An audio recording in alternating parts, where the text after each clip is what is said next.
অষ্টমী তিথি, তার চলে যাবার তিথি। কার? রাজনন্দিনী। কিন্তু সে ফিরে আসতোই, তার ফিরে আসাটাই যে ভবিতব্য।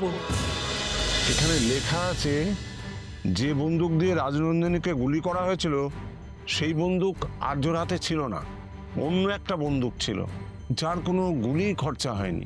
আর স্যারেন্ডার করার পরে আর্য কোলাপস করে গেছিল। আর্য সিংহ রায়ের হয়ে কে কথা বলেছিলেন? ভিকটিম রাজনন্দিনী সিংহ রায়ের মা রাজলক্ষ্মী সিংহ রায়। আর্য খুনি নয়, ও রাজনন্দিনীকে মারেনি, ও তো আমার জামাই। রাজনন্দিনীকে হারিয়ে তো ও সব হারিয়ে ফেলেছে, ও নিজের মধ্যে নেই। সাথে কিঙ্কর নামে লোকটি ছিল। এরপর যথারীতি কেস চলে, আসল খুনির সন্ধান হয় না। কোনো রাইভাল কোম্পানির কেউ এই খুন করেছে বলে ধরে নেওয়া হয়, তারপর কেস ক্লোজ হয়ে যায়। Thank you officer.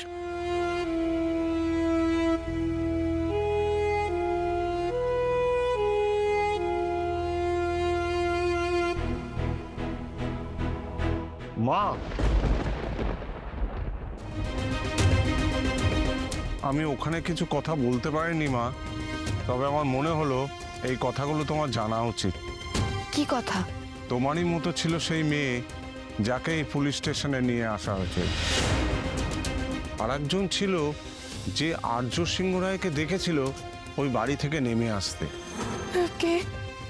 একজন লোক রাজনন্দিনীর অফিসে চাকরি করত, কোনো একটা কারণে তার চাকরিটা চলে যায়। তবে তার কথা অনুযায়ী সে রাজনন্দিনীর কাছে এসে ক্ষমা চেয়ে চাকরিটা ফেরত চেয়েছিল। কে? একজন ভবগুণের লোক। সে দাবি করলেও পুলিশ যখন তাকে জেরা করতে শুরু করে সে আবোল তাবোল বলছিল। আমার মনে আছে তাকে যখন শেষবারের মতো দেখি সে বারবার বলছিল শাস্তি হবে, ঠিক শাস্তি হবে। সব আস্তে আস্তে মিলে যাচ্ছে। এতদিন যা হয়েছে সব এই জন্য। তোমারই মতো ছিল সেই মেয়ে যাকে এই পুলিশ স্টেশনে নিয়ে আসা হয়েছে। আর একজন ছিল যে আর্য সিংহ রায়কে দেখেছিল ওই বাড়ি থেকে নেমে আসতে। অপর্ণা, আমি ঠিক বলেছিলাম তো? চলো আমি তোমাকে বাড়ি ছেড়ে দিয়ে আসছি। কোন বাড়ি ফিরবে তুমি? আপনি চলে যান। আমি তোমাকে আরো সত্যির কাছে নিয়ে যাব। আমার পথ আমি নিজে খুঁজে নেব, আপনি চলে যান। অপর্ণা, অপর্ণা,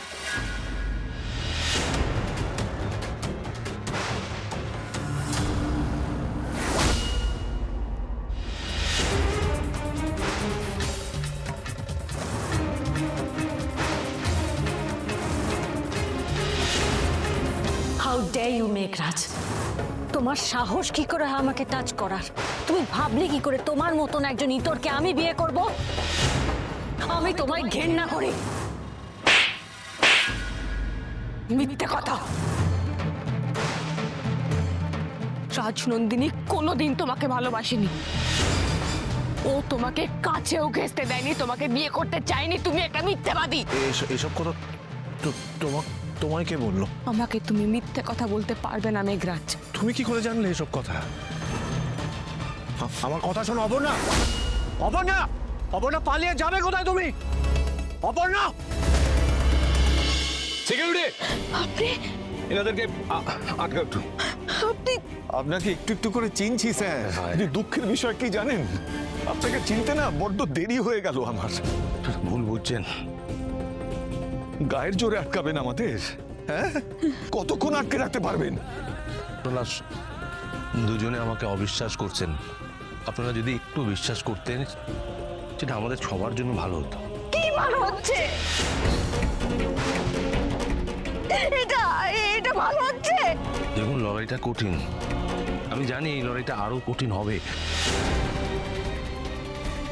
আমরা যদি হাতের উপর হাত রেখে তাদের কাঁধ দিয়ে লড়াইটা করতাম তাহলে হয়তো সহজেই লড়াইটা জিততে পারতাম। কিন্তু আমি বুঝতে পারছি সেটা আর হওয়ার নয়। I am sorry. আপনি কি বুঝেছেন সেটা নিয়ে আমার কোনো মাথা ব্যথা নেই। সরি আর্য, মা, কথায় কথা পারবে, আমাকে যেতে দাও। আমি হাত জোর করে বলছি আপনাদেরকে, আপনারা দুজন পরিস্থিতির শিকার হয়েছেন। আমি নির্দোষ। আপনারা যেটা ভাবছেন সেটা আমি প্রমাণ করে দেবো যে সেটা সত্যি নয়। আমি কোনোদিন ভাবিনি যে আপনাদের এইভাবে আটকাতে হবে। আমি আপনাদের কাছে ক্ষমা প্রার্থী। আর্য, এবার হয়তো আমার মেয়েটাকে ফিরিয়ে নিয়ে এসো তুমি। হয় তোমার মেয়েকে নিয়ে ফিরবো, তা না হলে আমি ফিরবো না।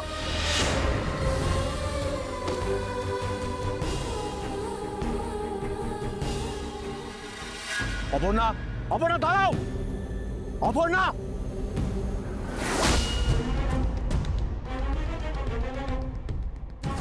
জয় মা রুদ্র মা তঙ্গীর জয়। তারা সুন্দরী মা,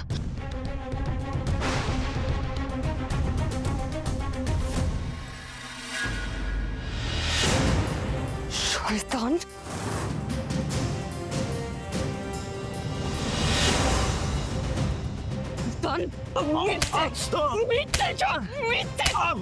কোনোদিন তোকে ভালোবাসিনি, মনে নেই? আমি ফিরিয়ে দিই, তোকে তোর মনে নেই?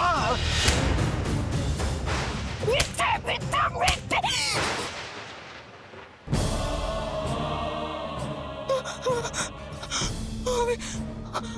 আমি এগুলো কি বললাম? আমি এগুলো কি বললাম মা? যা সত্যি তাই বলেছিস। কিন্তু এসব স্মৃতি আমার কোত্থেকে আসছে? আমায় সব বলে দাও। আমি এগুলো কি দেখছি, কেন দেখছি, কেন দেখেই চলেছি? আমাকে বুঝিয়ে দাও মা।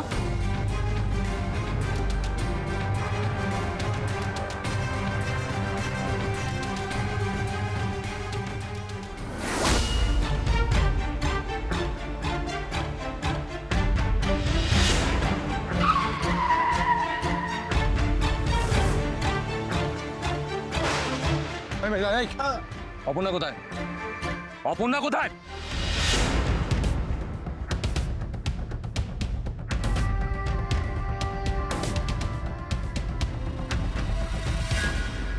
আজকে আবার সেই অষ্টমী তিথি। অষ্টমী তিথি? ছোটবেলা থেকেই অষ্টমী তিথি জড়িয়ে আছে আমার সঙ্গে মা। শুধু তোর সাথে নয়, তোর অতীত, তোর ভবিষ্যৎ, সব কিছুর সাথে। কেন মা? কি যোগ আমার এর সঙ্গে? অষ্টমী তিথি, তার চলে যাবার তিথি। কার? রাজনন্দিনী। কিন্তু সে ফিরে আসতোই, তার ফিরে আসাটাই যে ভবিতব্য।